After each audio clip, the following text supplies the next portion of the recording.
ഇറാന്റെ ആക്രമണങ്ങൾക്കെതിരെ ഒന്നിച്ചു നീങ്ങാൻ ഗൾഫ് സഹകരണ കൌൺസിലിന്റെ തീരുമാനം. വീഡിയോ കോൺഫറൻസ് വഴി ചേർന്ന GCC വിദേശകാര്യമന്ത്രിമാരുടെ യോഗത്തിലാണ് തീരുമാനം. ആവശ്യമെങ്കിൽ ആക്രമണത്തിന് ശക്തമായ മറുപടി നൽകുന്നതടക്കം സ്വയം പ്രതിരോധത്തിനുള്ള എല്ലാ നടപടികളും സ്വീകരിക്കുമെന്ന് ഗൾഫ് രാജ്യങ്ങൾ പ്രഖ്യാപിച്ചു. UAE, Bahrain, Saudi Arabia, Oman, Qatar, Kuwait എന്നീ 6 രാജ്യങ്ങളിലെയും വിദേശകാര്യമന്ത്രിമാർ യോഗത്തിൽ പങ്കെടുത്തു. ഇറാന്റെ ആക്രമണം മൂലം തങ്ങളുടെ രാജ്യങ്ങളിലുണ്ടായ വൻ നാശനഷ്ടങ്ങൾ ഇവർ വിലയിരുത്തി. രാജ്യത്തിന്റെ സുരക്ഷ പൗരന്മാരുടെയും താമസക്കാരുടെയും സംരക്ഷണവും ഉറപ്പാക്കാൻ ആവശ്യമായ എല്ലാ നടപടികളും സ്വീകരിക്കും. ആക്രമണങ്ങൾക്ക് തിരിച്ചടി നൽകുന്ന കാര്യവും പരിഗണനയിലുണ്ട്. ഇറാൻ ഈ ആക്രമണങ്ങൾ ഉടൻ നിർത്തണമെന്ന് GCC ആവശ്യപ്പെട്ടു. ഗൾഫ് മേഖലയിലെ അസ്ഥിരത കേവലം പ്രാദേശിക പ്രശ്നമല്ലെന്നും അത് ലോക സമ്പദ്വ്യവസ്ഥയെ തന്നെ ബാധിക്കുന്ന ഒന്നാണെന്നും GCC രാജ്യങ്ങൾ പ്രസ്താവനയിൽ പറയുന്നു. നേരത്തെ UAEക്ക് നേരെയുണ്ടായ ആക്രമണങ്ങളെ പ്രധാനമന്ത്രി നരേന്ദ്രമോദി അപലപിച്ചിരുന്നു. UAE president Sheikh Mohammed bin Zayed Al നഹ്യാനുമായി മോദി സംസാരിച്ചു. UAEക്ക് നേരെയുണ്ടായ ആക്രമണങ്ങളെ അപലപിച്ച മോദി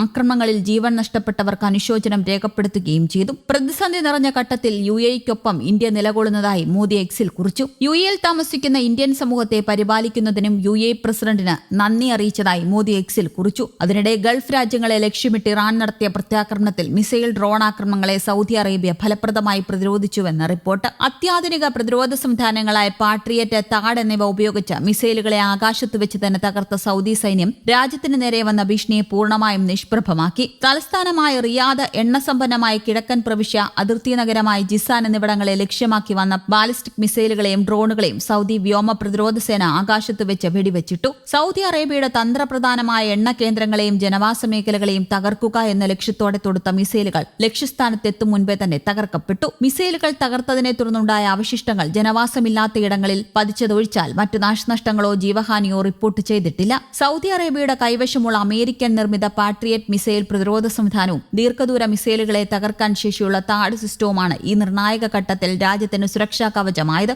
റിയാദിന് മുകളിൽ മിസൈലുകൾ തകരുന്നതിന്റെ പ്രകാശം കണ്ടതായി ദൃക്സാക്ഷികൾ സാക്ഷ്യപ്പെടുത്തി. തങ്ങളുടെ പരമാധികാരത്തിന്മേൽ കടന്നുകയറാൻ ശ്രമിക്കുന്ന ഏതൊരു രാജ്യത്തെയും ശക്തിയെയും നേരിടാൻ സൗദി അറേബ്യ സജ്ജമാണെന്ന് വിദേശകാര്യ മന്ത്രാലയം വ്യക്തമാക്കി. രാജ്യസുരക്ഷയിൽ വിട്ടുവീഴ്ചയില്ലെന്നും തങ്ങളുടെ അത്യാധുനിക പ്രതിരോധ സംവിധാനങ്ങൾ ഏതാക്രമണത്തെയും നേരിടാൻ പ്രാപ്തമാണെന്നും മന്ത്രാലയം അറിയിച്ചു. ആക്രമണ ശ്രമങ്ങൾ പരാജയപ്പെട്ടെങ്കിലും രാജ്യം അതീവ ജാഗ്രതയിലാണ്. ആരംകോ ഉൾപ്പെടെയുള്ള പ്രധാന എണ്ണ ഉൽപാദന കേന്ദ്രങ്ങളിൽ സുരക്ഷാ പരിശോധനകൾ കർശനമാണ്. റിയാദ്, ജിദ്ദ വിമാനത്താവളങ്ങളിൽ നിന്നുള്ള വിമാന സർവീസുകളിൽ മുൻകരുതൽ എന്ന നിലയിൽ മാറ്റങ്ങൾ വരുത്തിയിട്ടുണ്ട്. റിയാദ് മേഖലയും കിഴക്കൻ പ്രവിശ്യയും ലക്ഷ്യം വെച്ചുണ്ടായ ഭീരത്വപരമായ ആക്രമണങ്ങളെ ശക്തമായ ഭാഷയിൽ അപലപിക്കുകയും തള്ളിക്കളയുകയും ചെയ്യുന്നതായി സൗദി വിദേശകാര്യ മന്ത്രാലയം പ്രസ്താവനയിലൂടെ വ്യക്തമാക്കി. സൗദി അറേബ്യൻ പ്രതിരോധ സേന വിജയകരമായ ആക്രമണങ്ങളെ തടഞ്ഞെന്നും ആക്രമണത്തെ ഒരു തരത്തിലും ന്യായീകരിക്കാൻ കഴിയില്ലെന്നും പ്രസ്താവനയിൽ പറയുന്നു. UAE, Bahrain, Qatar, Kuwait, Jordan എന്നീ രാജ്യങ്ങളെ പരമാധികാരത്തിനുമേലുള്ള ഇറാന്റെ നഗ്നമായ കടന്നുകയറ്റത്തെയും ആക്രമണത്തെയും അപലപിക്കുന്നുവെന്നും സഹോദര രാജ്യങ്ങളോട് പൂർണ്ണമായ ഐക്യദാർഢ്യം പ്രഖ്യാപിക്കുന്നതിനോടൊപ്പം അവർക്ക് പിന്തുണ നൽകുമെന്നും സൗദി അറേബ്യ വ്യക്തമാക്കി. ഈ രാജ്യങ്ങൾ സ്വീകരിക്കുന്ന ഏത് നടപടികളെയും പിന്തുണയ്ക്കും. രാഷ്ട്രങ്ങളുടെ പരമാധികാരവും അന്താരാഷ്ട്ര നിയമങ്ങളും തുടർച്ചയായി ലംഘിക്കുന്നതിലൂടെ ഉണ്ടാകാനിടയുള്ള ഗുരുതരമായ പ്രത്യാഘാതങ്ങളെക്കുറിച്ച് സൗദി അറേബ്യ മുന്നറിയിപ്പും നൽകി. ഇറാനെ ലക്ഷ്യം വയ്ക്കാൻ തങ്ങളുടെ വ്യോമാതിർത്തിയോ ഭൂപ്രദേശമോ ഉപയോഗിക്കാൻ അനുവദിക്കില്ലെന്ന് സൗദി അധികൃതർ നേരത്തെ തന്നെ വ്യക്തമാക്കിയിട്ടുള്ളതാണ്. എന്നിട്ടും ഇറാൻ ഇത്തരം ആക്രമണങ്ങൾ നടത്തിയത് അംഗീകരിക്കാനാവില്ല. യാതൊരു പ്രകോപനവുമില്ലാതെയുണ്ടായ ആക്രമണത്തിന്റെ പശ്ചാത്തലത്തിൽ രാജ്യത്തിന്റെ സുരക്ഷയും ഭൂപ്രദേശവും പൗരന്മാരുടെ സുരക്ഷിതത്വവും സംരക്ഷിക്കുന്നതിനായി തിരിച്ചടി ഉൾപ്പെടെയുള്ള ആവശ്യമായ എല്ലാ നടപടികളും സ്വീകരിക്കുമെന്ന് സൗദി അറേബ്യ വ്യക്തമാക്കി. News desk, Kerala Kaumudi.